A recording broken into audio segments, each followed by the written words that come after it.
Hey everybody, it's Bob Rivers here, and welcome to another Bob Rivers Show pop-up podcast. And what I've been doing with these lately is using them as an excuse to have interesting conversations with some of the most fascinating people I know and have met over my lifetime. Some are very dear friends, and sometimes I just lasso people into coming that I don't know at all. Tonight we have two very dear friends. One, nearly a lifelong friend, co-hosting with me is Steve Stockman. Steve and I have been in radio together. Well, he's not in radio now, God bless him, because who would want to, I'm going to say that. But Steve has been in radio with me since the early 1980s. Steve Stockman is the author of the book, How to Shoot Video That Doesn't Suck. He's a film producer of a film starring Sally Field. He's a consultant. He's a teacher. He's also an avid hiker, like I am, although neither of us are going to compare with our headliner guest who's joining us. So in addition to Steve Stockman, my former neighbor and author, photographer, I don't know how you say professional hiker, but one of the most elite hikers in the country is Tami Asars. Hey, I'm Tami Asars. I'm an author for Mountaineers Books, and we are hanging out in Section 5, Snoqualmie to Stevens Pass, from my guidebook, Hiking the Pacific Crest Trail, Washington. We're currently up on Escondido Ridge. It's also known as Section J, but this is just absolutely gorgeous. It's a beautiful September day, and there's absolutely no place that I would rather be right now. And so let me bring you both in now and say hi to you guys. Hi, Bob. Howdy, Tami. Steve. How are you? I am, you know what, I'm doing pretty well considering all is going reasonably well, and I am thrilled tonight to have this conversation because it's fall, and there's something about this time of year that I think is universal. Whether my friends are in New England, up in Washington, or even here in the Southwest desert, fall is the time you walk outside and go, wow, this is perfect weather. I wish I could freeze it. You know what I mean? And don't worry, soon enough you will freeze it. So to start off and how we got together tonight, Tammy's written a book about fall hikes, which for me, leaf peeping season has always been about New England because that's where I grew up. But Tami, you've written a book about fall hikes in the Pacific Northwest. Tell us just briefly a little bit about it. Yeah, so most people think of, like you said, New England and all the conifers out there and their gorgeous sort of arboretum-like feel. But here in the Northwest, we have larch trees, which are changing colors, which if you're not familiar with it, there is another name called tamarack that some people may know them by, but they are deciduous conifers. And what a cool thing. So we have these beautiful, beautiful gold trees right now popping up in our backcountry. We have huckleberries. We have the huckleberries in all different heights because we have the dwarf ones that are little itty bitty in the meadows. We have the taller ones that are turning color. We have, elderberry, which is turning color. There's just a lot of shrubs that sort of complement the dark, dark evergreens, and the backcountry vine maples, big leaf maples are all just popping right now. I literally just got back from a hike and scrambled in to hop on the podcast. So I'm reporting to you almost from the field. And by the way, you've got blue staining all around your face. You've been eating a lot of berries. Yeah. No. If only that were true.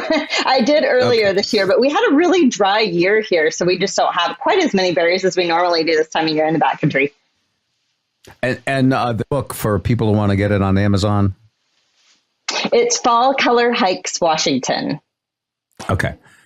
And here, I've been hearing about fall hikes down here in Vegas. People are driving to, nearby mountains and Mount Charleston and over in Arizona. And Steve, what about where you are at in in Malibu, Los Angeles. Yes, here in Los Angeles, the freeways take on a whole different color in the fall. Actually, Los Angeles has seasons, and if you live here long enough, you can sort of tell when they are. And fall is colloquially referred to as fire season here. So we don't look at the foliage so much as we hope it doesn't go up in flames. Sure. And you check with your insurance guy to make sure your premiums are up to date. To make sure we're covered. Exactly. And the red from the brake lights is awesome. Yeah. The brake lights. I'm happy there's nothing in the news right now about those fires. So it seems to be a quiet year, right? No, we had a lot of rain. We had all the rain that Tami was missing up in Washington. I did grow up with tamaracks, though, Tami, because my family vacationed in the Adirondack Mountains when I was growing up in upstate New York, and so we stole them from the mountains and brought them home one year. Built a huge row of them, and they were really nice because Syracuse is, after Seattle, the second least sunny city in the United States, and the tamaracks would obligingly lose all their needles in the winter, so we'd get a little more of what little sunlight there was in Syracuse, New York. And in the winter, they had this beautiful soft green, they had this beautiful soft green color. So I know exactly what you're talking about. Yeah, they're awesome trees. Awesome trees. Yeah, they like that sunny, sort of dry climate. So I'm kind of interested to hear how you transplanted them, because I've heard that that's pretty tough to do, but you guys must have had a green thumb. I guess my mother did. Yeah, she grew stuff all over the place. I have, I think, a black thumb, actually. But my mom I'm good at vegetables, okay, but trees, not so much. But she could transplant anything. So I think we borrowed them. And for some reason, they worked. I think they were maybe more wet-loving tamaracks than what you have in Washington State. I don't know that they're exactly the same tree, but they were called tamaracks. Lost their needles in the winter. They are a slightly different subspecies. There's 10 different varieties of larch trees in the world, and tamarack is a slightly different one. Here in Washington, we have the western larch tree and the subalpine larch tree. So those are the two we have here. In the western, they're super tall. They're just really beautiful, and they're tall, and they're very conical shaped, whereas the subalpine are shorter, and they're the messy haired kids of the forest. Like, they've always got one branch going this way and one going this way. Their needles are shorter. They're beautiful trees, but they have a shorter growing season, and they do strange things with their limbs. Bob's sitting there going, how did this podcast get into trees? It's funny because I don't know any of this stuff, but I love hearing people who know stuff that I have no clue, because then I can ask dumb questions. I have to tell the story, Steve, to you of how I met Tami. We moved to this neighborhood out in North Bend, and it was a nice group of neighbors for a while. We used to get together for happy hours, and everybody was different in the neighborhood. There were people who were retired. There were people who ran the service stations in town, and Tami and Vilnius were, I believe Vilnius is in high tech, but everybody told me about Tami. It was like, oh, meet Tami. She is an amazing, brilliant superwoman. She used to work at REI. She used to teach, and now she just writes books and explores nature. You know who I'm talking about, right? It would be Rich Posniak who would have said this. Yeah, she's incredible. And I thought, wow, I can't wait to meet this super person. And it was like, oh, then they have this beautiful house, and they throw dinner parties and everything. And you know what? You really are all of that, because we go fantastic dinner parties and we meet these new neighbors. But what I found out after a while is you live the outdoors. We'll talk about the Triple Crown and how almost nobody can do that. But somehow, and it happened to me as a kid, and it happened to Steve, because we both love to hike. By the way, Steve and I's favorite thing to do is hike. We would almost never get together without booking a hike. So that's why I love that. Yeah, that's cool.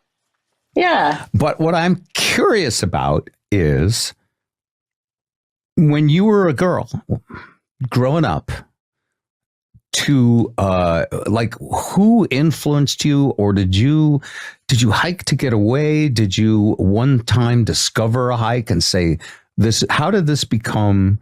You know, it's like asking Eddie Van Halen, what made you pick up the guitar? So I'm curious about that for you. Right. Well, first off, may I just say, when you guys moved into this neighborhood, what I heard was, there's a super big celebrity who's this big radio guy. Wait till you meet him. But our paths were destined to cross. And I think probably we paralleled on that outdoor plane more than almost anything else. But yeah, I got into the outdoors. You know, I've always done it.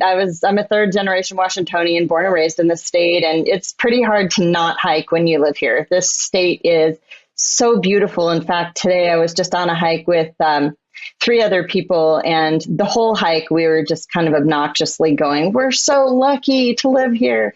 There's the Cascades, craggy and rugged and beautiful, and alpine lakes, and there's so much to see in our backcountry. When I was a kid, you know, we did a lot of hiking and backpacking and things like that, and my uncle was really into it. And he had this big garage full of all these really cool things. And I would go in there and look, what's this for? What's this for? You know? And so eventually we started backpacking and hiking. And then in college, when I was super stressed out, I found myself dragging books up to the tops of peaks. That was my library. I didn't like to study in libraries. I didn't want like any sort of noise, whispering, any of that. I would rather be covered in ants at the top of a peak than sitting in a building. And so that was college. And then as I kind of got my major and started doing... If I may interrupt, it's in other words, you didn't even discuss like not wanting to hike and then learning to love it. It was bred into you. Like I didn't... Have you met lazy people? You must know a few lazy people, all of us. Oh, a couple. I met a couple in my life. Yeah. But when you say hike, they literally will go, why would you do that? Why would you go out and, yeah. I have a friend who said, I'm not going to go hiking with you because I don't like to sweat. Yeah. Oh, yeah. Yeah. Yeah. And I was like, none of that. Really? I don't know. Yeah. It's all down. Just tell them it's all downhill. So you were just into it.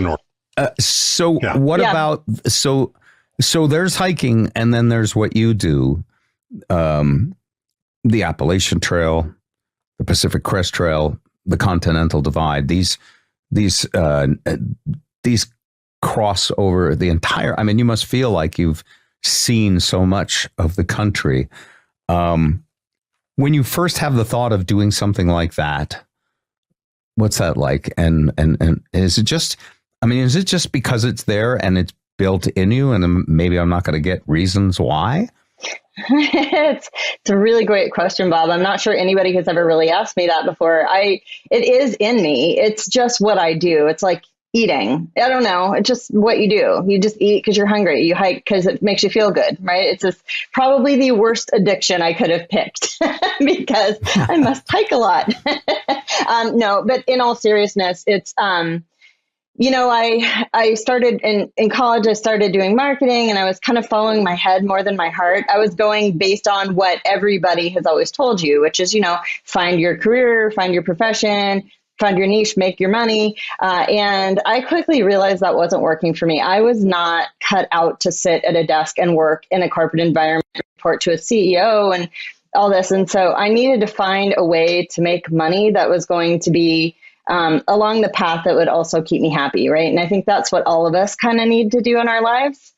And sometimes we stumble around and we never find that. I was kind of in that place at one point. And then I started, I got laid off my job. It was sort of serendipitous. At the time, I thought it was catastrophic and what am I going to do? And there was lots of stress and tears. And, but then, you know, these things happen and you quickly realize that maybe there was another plan for you that you couldn't see the big picture of. And so there was a new REI store going in not far from where I lived at that time. And I told my husband, I think I'm going to go work retail. I want to sell things. I want to sell packs to people.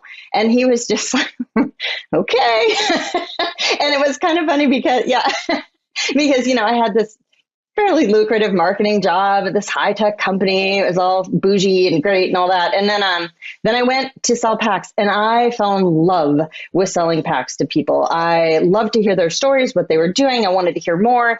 From retail, it went to project management. It went to a technical advisor on the REI catalog photo shoots. It went to outdoor instructor. I was a professional backpacking guide in Mount Rainier National Park.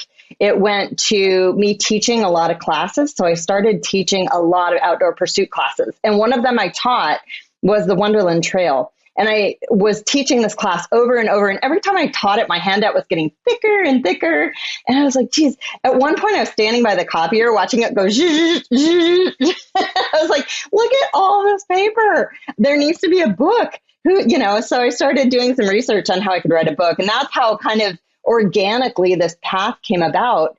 And then I was able to sort of pursue this book writing career. And when I think about all these things magically sort of falling together, I have to tell people, I guess, anybody listening, if you're someone who's struggling with like, what do I do with my life moments?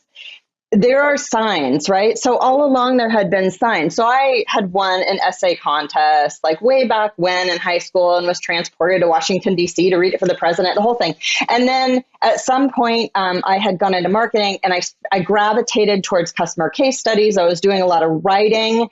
I had won some poetry contests. I had done all this writing and it felt right for me, but I was writing about kind of the wrong things, right? I was kind of doing it for money. When I started writing about the outdoors, it flowed like a waterfall out of me because I started watching these people in these Wonderland Trail classes wanting to know and having all these questions and knowing the answers and being able to intelligently share this with them and watch how excited they were. And then we kept in touch. And so I would watch their journeys through the Wonderland Trail all the way, until they finished, and they would share these photos with me. And I felt like a part of it, and it was really great. And so from there, the writing just continued, and now I'm the author of 5 books and a smartphone app, and I'm working on 2 more. So the way I met you, we've had one meeting. I don't know if you know this, but Bob brought me over to your house to talk about our Wonderland Trail hike before Bob went out to do it, because I did the first 5 days of it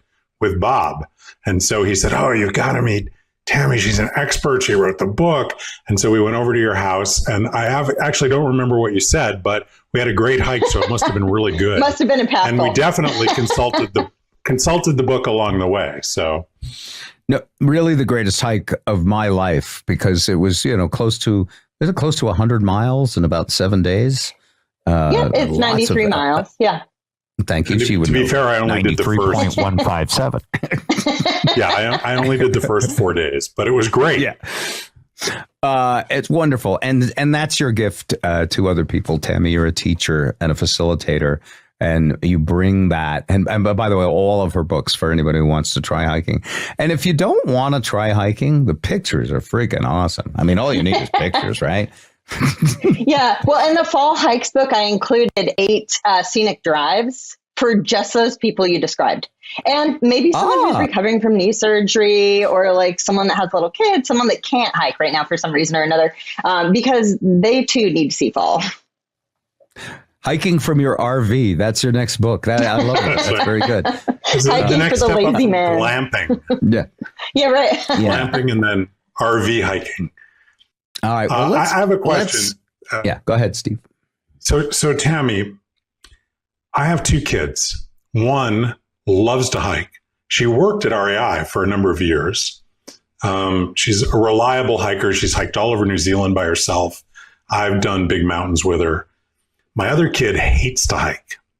Now, I love them both equally, but I couldn't get him to hike a quarter of a mile if there's a hill involved. So my question for you is, what do you think parents have to do to get their kids interested in or excited about hiking? Well, Steve, coming from you, this is probably going to be a really crazy response, but I would say put a camera in their hand. That's what I tell, especially young parents. Let's figure out how to make this fun for them. You obviously are an expert in video. What if you were to tell your son, like, let's write a screenplay about this day. What's going to happen, and make it fun. Give them creative energy. Like, give them something other than this is just a death march of uphill grind, right? And this is true for little people too, like small kids too. Give them an opportunity to find something like, okay, today's goal, we're going to take a picture of the reddest leaf we can find, and then we're going to identify it, maybe give it an identity. This is going to be Caroline, the red leaf, or whatever. I don't know, make a story of it, have fun, give them energy to play and have just all that fun stuff that kids do, make a color book out of it. I don't know, just find a way to put a camera in their hands that it's amazing what happens. Have you ever done, this reminds me of something about maybe you've done it, geocaching? Oh yeah. Yeah. Geocaching is really fun. Actually, that's another great one for kids. Yeah, for sure. Yep. You basically put something somewhere, a treasure of some sort. It could be a box of Fruit Loops. Maybe it's not really a treasure, but you essentially navigate your way to it using a GPS. I want to ask a little bit about some of the most challenging things you've done, because I know now you've done these 3 trails. Most people could not complete the 1,000, 1,200, 1,600 miles, or actually, isn't one of them over 2,000? Isn't that the Pacific Crest? It's over 2,000 miles, right? PCT is 2,650, the AT is 2,200, and the CDT is 3,100. Yes. All over 2,000. Okay. Yeah.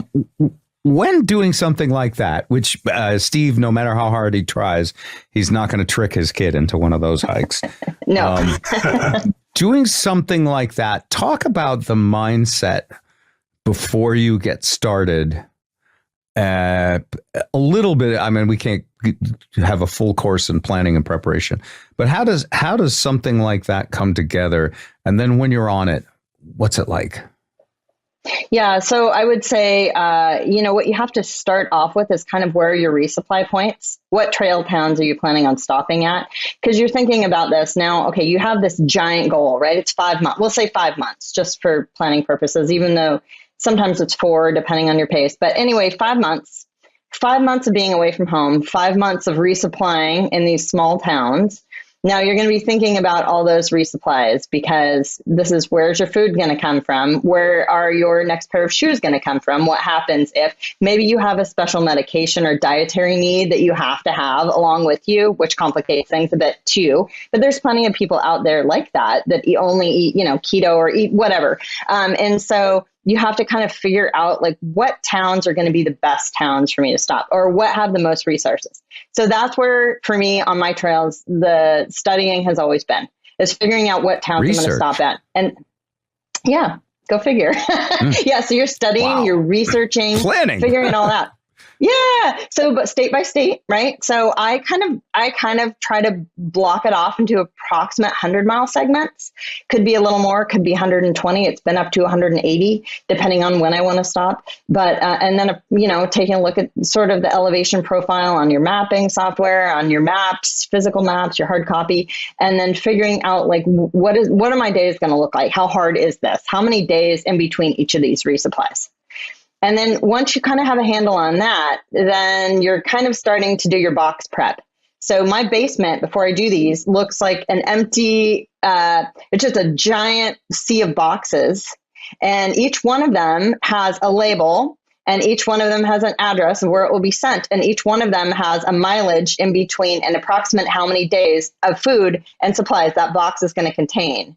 So when you get out there, actually, this is kind of funny too. So you might think, oh my gosh, we'll say Cliff Bars. Okay, I love Cliff Bars. They're my jam. I'm going to pack a pumpkin spice Cliff Bar in every single box because I love them so much. And then you get out there and you get your box and you're like, Cliff Bars. I really don't want those right now, because your body starts craving different things and you actually start getting sick of the foods you think you're going to love. So it's funny. Things change while you're out there a lot. But you got to do it. So let me get this straight. Figure it out. You're saying that Uber Eats does not deliver to the Pacific Crest Trail? Funny you should say that. Occasionally, you can get pizzas delivered to the Pacific Crest Trail.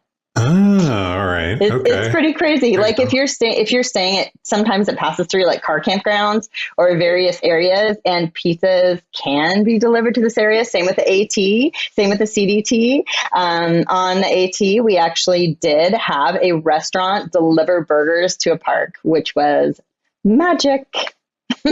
Trail. Oh, I would think that guide alone would be worth a fortune. I would pay almost any amount to have a burger delivered at some point on a trail. At a certain amount. Point. Yeah. It's like a hot dog at an airport. They're going to charge whatever they charge for it. That's it.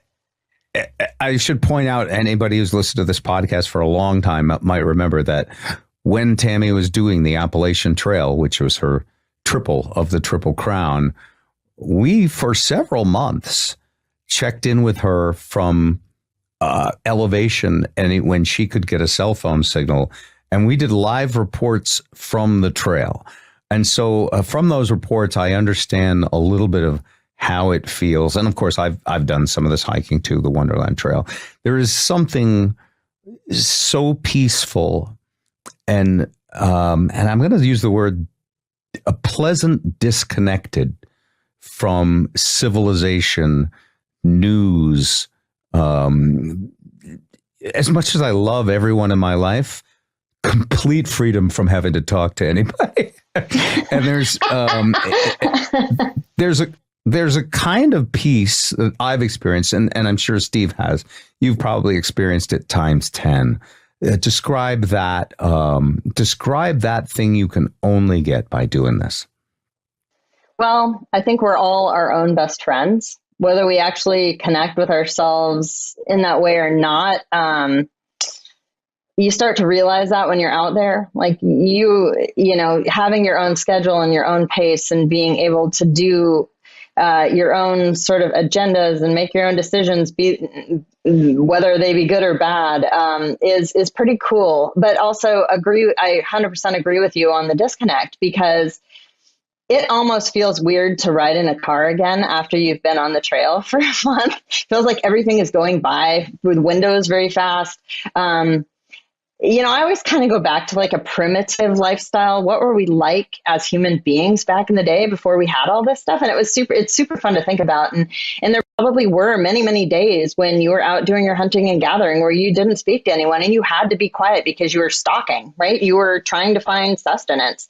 And I sort of wonder sometimes if maybe that's why we're sort of drawn to these long trails a little bit. Maybe somewhere in our primitive human, there is sort of a hard wiring of us wanting to be out there and wanting to be quiet and wanting to listen for things. The other thing that I find so interesting is when you have been out there for a while, your skills sharpen as far as your senses. So you can hear people talking way further away than you may in your, daily life, just sitting around somewhere. And I think it's because you tune in with the sounds of leaves falling or rain dropping on foliage or crunching of footsteps. But that sound of a human voice is not often in your day-to-day all the time. So when you hear it, it's like you hone in a little bit. Also smells, like the smell of earthiness, the darkness of decaying leaves, that kind of stuff. It really starts to build up your sort of sensory perception. And you can sometimes get a sense of if there's wildlife around or another hiker before you see them.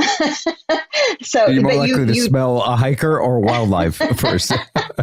Well, there may be a question as to which one it is. It could be either. Yeah. That's interesting. Yeah. Well, what's it like to disconnect from the phone? It's really awesome. I mean, I love, like you say, Bob, we all love each other and being connected, but screen time is exhausting. There's always something pinging and dinging and something to respond to. And for some reason in this world of social media and like connection and branding and who we are and all this, we always feel this obligation to constantly be updating and responding. And it's like, it's a lot. And when you're doing this all day long, it's in your daily life, you don't realize how much time that's taking from you. And when you disconnect from that, there's this awesome beauty of just not people knowing you cannot get to a phone. You are, and so it's just this feeling of relaxing and not having to be super responsive. And it kind of 1983, a little bit more. So at this point in a conversation, when we're talking with non-hikers, they'll always, it always comes down to, aren't you afraid?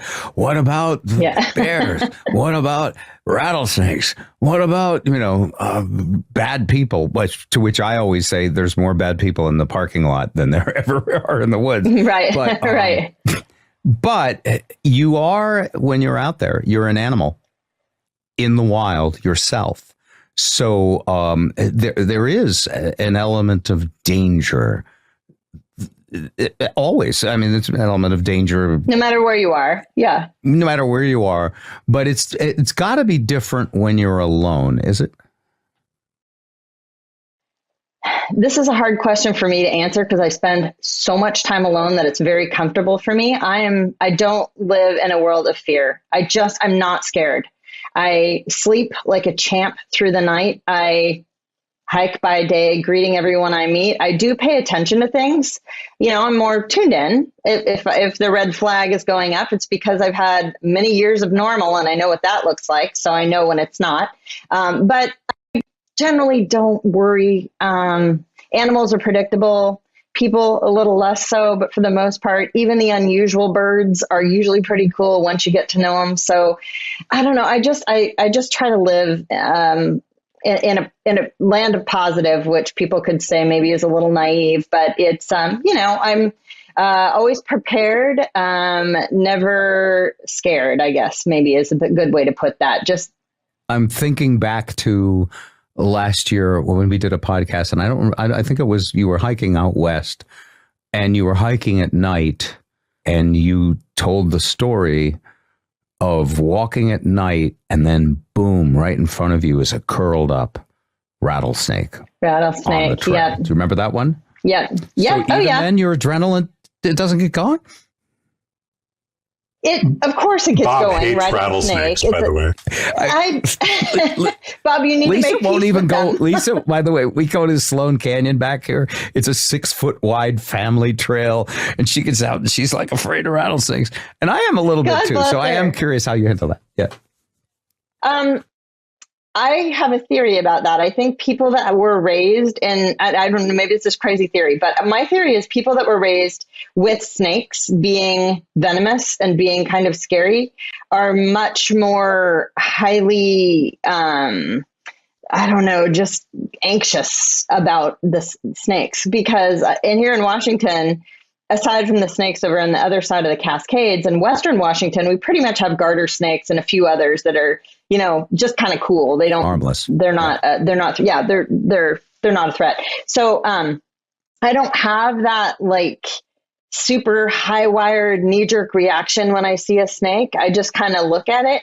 The rattlesnakes, they're much more so. Yeah. Coming through the continent, that was on the Continental Divide Trail. Coming through New Mexico on the Continental Divide, there were so many rattlesnakes, so many, and half, as a quick calculation looking back, only half rattled.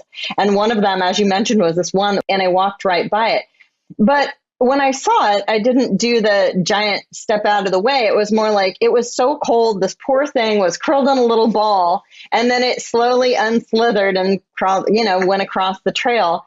Probably super annoyed that I had come along because it was sleeping and warm. But they're on the diet of birds of prey. They're not getting away with just being mean and crazy. They're scared too. So I think when you think of it that way, it'd be a little less terrifying, but you do have to be careful. That said, I use trekking poles. If I'm in an area where there's lots of dense brush, sometimes I'll kick the brush a little bit in front, like if I'm in an area like the CDT. But yeah, I've hiked with your wife, with Bob, and I saw her fear. Is some of what you're saying? I hike with Bob here in, go ahead. When I hike with Bob here in Los Angeles, I have to take a broom and sweep the trail and then set off a siren And we also have a vibrating thumper that thumps the ground, and then it's okay for him to walk. Yeah. Some of what I hear you saying, Tami, is actually very logical. And now that I hear you say it, is that we're not really their prey. We aren't their prey. They're gonna strike you if they feel threatened, right? So the key is to not get them to feel threatened. If you're behaving erratically and running like a crazy person through brush, but a trail, I mean, they're on the trail on the piece, they're on the trail of pretty much all these. And on the AT, you have copperheads, so there's venomous snakes on all these big trails. And just like bears, there's bears on all of them. I mean, you can be aware and know that they're out there and just do your best to stay away from them and let them give them their space. I don't know. I mean, what is the alternative? Not going because you're afraid of a rattlesnake? Not for you. I mean, really, when you think about it, I mean, maybe some people would, well, I guess, yeah. We could light the place on fire. Incredible stuff. Tami Asars, you can see what she's all about and link to all the books at TamiAsars.com. That's TamiAsars, TamiAsars.com. And, when I was a kid, by the way, I didn't like hiking. I got dragged onto hikes because it was a way to go smoke pot with a friend of mine. And he tricked me because he said, we're going on this hike. We're going to smoke pot at the top of this mountain ridge. And I got up there and it was beautiful stars and there was cannabis. And I went all the way up. I was like, this is hard. Why am I doing this? I'm breathing heavy. Why am I not sitting on the couch? But when I got to the top, I remember having this feeling like, wow, delayed gratification. It makes something all the more valuable that you had to work hard for it. And the other thought that I had a bunch of times in my childhood, and I very rarely get to experience again, but I bet you do. When you get away from noise pollution, light pollution, and you find yourself somewhere where looking up, you see a universe. Does that, does that inform your feelings about meaning of life and all of the, what's important versus how small we are, those kind of things? Oh yeah. I mean, and I mean, that's a big part of it is just seeing yourself in those natural elements. You don't get to marinate in that in your day-to-day life, for 5 months. So it's pretty cool to see that and how you fit into that picture. It's pretty special. And then the other part of this through hiking that really also, and just hiking in general, hits home is how freaking amazing humanity is. Just how kind human beings are, because we're just peppered with bad news all the time. And you get out there and there's someone who's like, oh yeah, come to my house. I'm having spaghetti and you can take a shower and wash your clothes. And it's a complete stranger. And there's someone's mother that sees, just kindness and being a trail angel and wanting to help hikers. And this isn't a charity. We're not doing this for, some sort of fundraising for some amazing thing. It's because you're on a personal journey. And so they're taking their time to really just share whatever they have, and they're willing to do that with strangers. And that's really cool. There's people that stop on the side of the road and hand you a bag of cherries and want to just know, where'd you come from? And it's really cool to see that. The generosity of human beings and the kindness of complete strangers. You just don't get to see that much in your day-to-day life, but you see that so much on the trail. I remember that real well. Steve and I also on the Wonderland Trail had a bunch of that. Tami, thank you so much for being with us. And Steve Stockman, my friend for probably 35 years, the author of How to Shoot Video That Doesn't Suck. But you also have you are also a teacher. You have a training course coming out, right, Steve? I have a new video course based on the book, How to Shoot Video That Doesn't Suck. And I'm excited about it. And your son helped me direct it. He's amazing. What can I say? I have no idea why. Anyway, thank you both, and I hope everybody enjoyed that.